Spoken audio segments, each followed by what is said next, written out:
The Philippine waters abound with resources, notably food.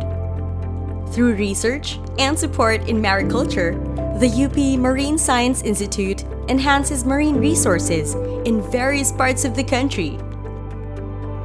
Our efforts going beyond borders.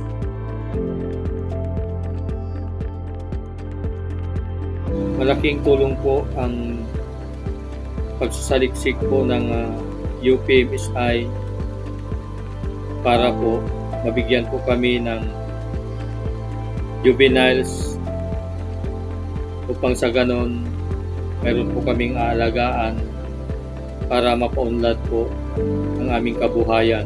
Papasalamat po kami sa UPMSI na kasama po namin na nag-aalaga ang Seco Comber Project upang mabahaginan po kami ng maayos na pamumuhay.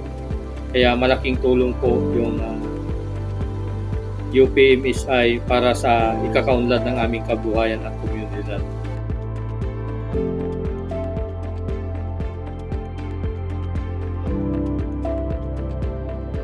Ako si Gervin Mueco, taga Calatagan, Batangas. Nagpapasalamat sa UPMSI sa malaking tulong na binigay nila sa amin, lalo-lalo na sa aming barangay. Dito na po sa buong Calatagan. Ito po ay nakatulong sa aming pamilya sa pamagitan ng pagtatanim ng seaweeds at higit sa lahat, napapag-aaral ko po ang aking mga anak at hanggang sa ngayon po ay magandang buhay namin dito sa amin sa Calatagan.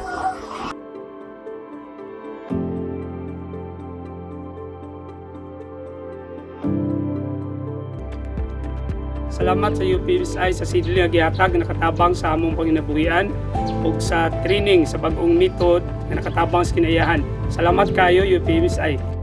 In the past 50 years, the mariculture research cultivated by UPMSI has been made possible. Thanks to our partners.